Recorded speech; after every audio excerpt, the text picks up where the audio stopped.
Did you see the connection between the Lord's Prayer and the Jubilee year, where Jesus was asked to teach his disciples a prayer, and he said, "Forgive us our debts as we forgive our debtors," and he was referring to the Jubilee year. But there's an important distinction in his reference to the Jubilee year, because the Jubilee year was only every 50 years, and the wise men of ancient and women of ancient Israel recognized that there were forces in society that are going to enslave people and get more and more wealth and power. And eventually, every 50 years, it's going to get so bad. There are going to be so many slaves, and people have lost so much land, that you're going to have to wipe the slate clean. People will return to their lands as free people. But Jesus often went off into the desert. And you can imagine, he had lots of time to think. And he wasn't, I do contemplative prayer, and he probably wasn't even using words. He was probably just sitting in silence. And the contemplative tradition is a long tradition in many religious traditions. And he probably, at one point, felt this incredible joy at God's presence. And the Jubilee year is about joy. The trumpets sound. And people are joyful because the balance has been restored between the 1% and the 99%. And there's joy because God is present there, because the balance has been restored. But then Jesus is saying, well, I don't want to wait 50 years. I have a feeling I'm not going to be around in 50 years. I have a feeling the Roman Empire is probably going to get so ticked off at what I'm saying that I might get killed. Because I'm sure that he had those thoughts just like Martin Luther King had those thoughts. That he's not going to survive once he says, well, let's have a Poor People's March on Washington, and I might not survive to carry through that Poor People's March, but I know that others are going to carry that light and keep marching. And Jesus said, well, I feel joy now. Why wait 50 years? God is present now. Let's restore the balance today. The balance is restored now within me, Jesus thought. I am not going to wait. So there's that important connection and that important distinction. So how do we restore the balance? You've heard all about the Occupy movement, and we're working in Sonoma County and now in Mendocino County to get the Wall Street investors to respond to the homeowners who are being kicked out of their homes and the communities that are being destroyed throughout this country. Because of the foreclosure crisis, it affects everyone. People's homes are underwater. Even if they don't face foreclosure, rents are going up. Cities are cutting back workers. And you think, well, are we going to have to wait until the government or Wall Street fixes this problem? And if you think they're going to fix the problem, you're going to be waiting a long time. So Jesus would say, let's have a Jubilee year every day. Let's have a Jubilee day. So how do we restore this balance right now within ourselves? And I think what's really important to understand is the connection between fighting for social justice and prayer. Because I don't know if a lot of people realize that Martin Luther King and the other civil rights marchers would often have these, kneel down in the street and start praying. He would retreat in prayer all the time. They would incorporate prayer into their protests and into their civil disobedience. So somehow a lot of churches have allowed this split between prayer and fighting for social justice to undermine our experience of the presence of God. Well, God is present in the sanctuary of the streets as much as God is present here, and if we're missing God in the sanctuary of the streets, then how can we experience God here? And if we experience God here, why shouldn't we expect God to be in the sanctuary of the streets? And that's what we're discovering through the Occupy movement, that God is everywhere. And so we have to heal that split. And so what I want you to encourage you, what I want to encourage you to do is think about healing that split within your own life. And it's actually really simple about discovering the contemplative tradition in Christianity.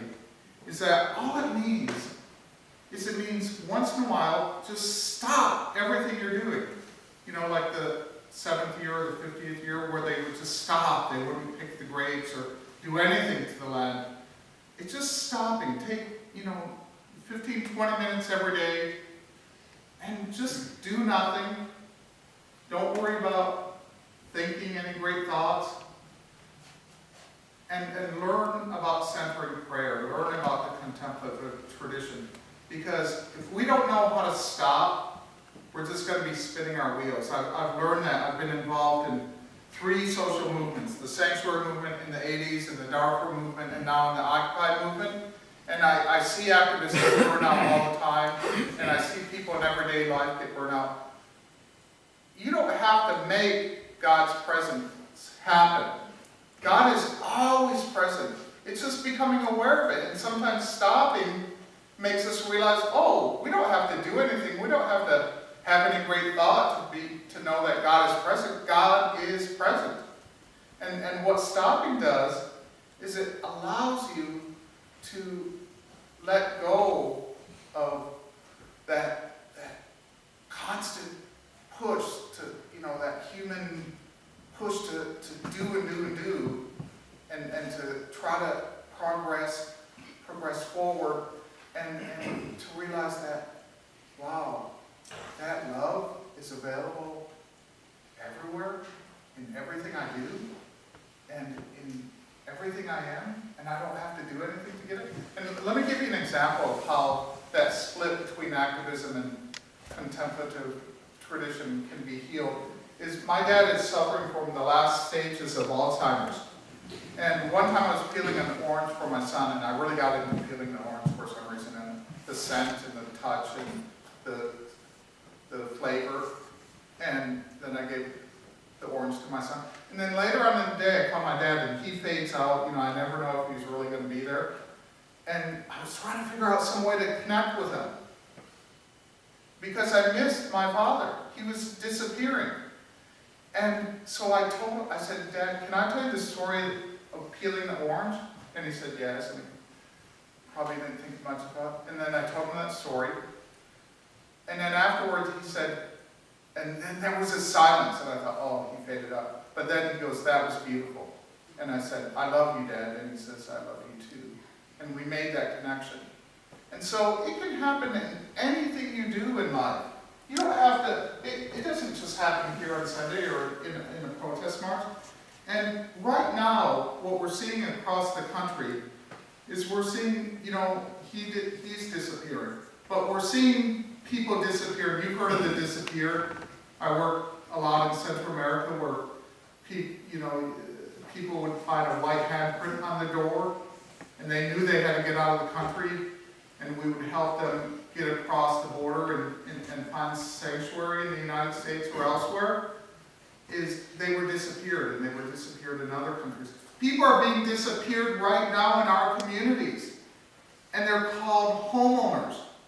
I was foreclosed by Wells Fargo, and I kept it a secret of having about a year and a half ago because I was so ashamed. I felt like a failure, and I see that with other people facing foreclosure, and I didn't want anyone to know about it. And the people who are being disappeared, they're hiding. They don't want people to know about it. And we got to get up and start telling our stories in Occupy Mendocino and Occupies everywhere about missing our neighbors and friends and family who are disappearing because they're afraid to come forward. But maybe if we tell about our hurt in seeing them disappear, maybe they'll feel safe to come forward because they'll realize we're compassionate enough to create a safe place for them to come forward. Well, you know what? And amazing things happen when we start doing that. Because there's this process, there's this big machine, and no one knows who's driving the machine. And you can't go up and knock on their office door and talk to them because we don't know where their office doors are. And they're disappearing people throughout communities in the United States. But there's another process going forward, and that's the Jubilee Day process that Jesus talked about. And that's the process of compassion and hope. And what that machine is hoping for is that people stay isolated and silent and lose hope. And what we're about is that other process that Jesus talked about finding our voices and coming together in community and having hope. And that's up to each one of us to do that. And a couple months ago, I met with the president of Wells Fargo who foreclosed my home at his office in Santa Rosa. And it was probably the first time that he actually had somebody in his office who had been foreclosed by Wells Fargo. And all of a sudden, I wasn't a number, and he was reeling off all these numbers. And I told him my story. And he said, I'm sorry. And there was reconciliation, and now we're working together to keep people in their homes. So all of a sudden, it's not the machine spitting out numbers. It's about connections between human beings, and that's what we're all about. The Occupy movement is not about anger. Yeah, there are people who are angry at what's being done. We should be angry at what's being done. But what we're about is trying to save our communities.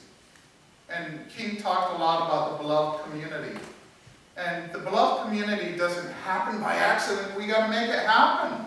And that means telling our stories at Occupy Mendocino when they meet and have their vigils or their general assemblies about our pain and seeing our neighbors and friends disappear from our community. And creating a safe and compassionate place for them to come forward and tell their stories, because telling our stories has real power. You know, I told my story, I found my voice. I thought I was going to be silent and keep that secret of shame inside me the rest of my life. But I found my voice because the Occupy movement came along. And that's what Jesus is saying, I feel, to me and to all of us, is to have hope. Because that machine doesn't have compassion, but we have compassion. And that's much more powerful than anything they can throw at us. And so I don't know how many people, can you raise your hands if you know somebody who's faced foreclosure or seen your home go underwater? So it's all throughout. I've met people who are teaching foreclosure prevention courses who are being foreclosed. I know bank managers who are being foreclosed. It's everywhere. And we need to learn to speak about it. We need to get past the shame and get to the hope. And we can turn this around, but we can't wait for Wall Street and the government to turn it around, because you know who's in charge of, who's the new chief of staff in the White House right now? Is the man at Citigroup who helped design this foreclosure machine and bet against the market, was hoping that the market would go down. He's now at the door saying, who can talk to President Obama? And you know who's in charge of the Federal Housing Finance Agency that President Obama set up to solve the foreclosure crisis? Does anyone know their name? No, because you know what? If you went to that office in Washington, D.C., right next to the White House, it's empty. There's no one in the office in charge of fixing the foreclosure crisis, and the guy who's the chief of staff is the guy who helped design foreclosure crisis and bet against the market. And you know when it's going to change is when communities rise up and say, we care about the people who are being disappeared in our community because we're compassionate people and we're a hopeful people. And we can change this. I know we can change this because I've seen CJ, who's just done, and I hope you come and listen to her today. She's come forward. Lots of people are coming forward. But we need everyone to come forward in thousands of communities around the country to solve this. And then that will be our answer. The Jubilee year, the trumpets will sound, and we will feel the joy in embracing the disappeared. We welcome back into our communities once again. Thank you.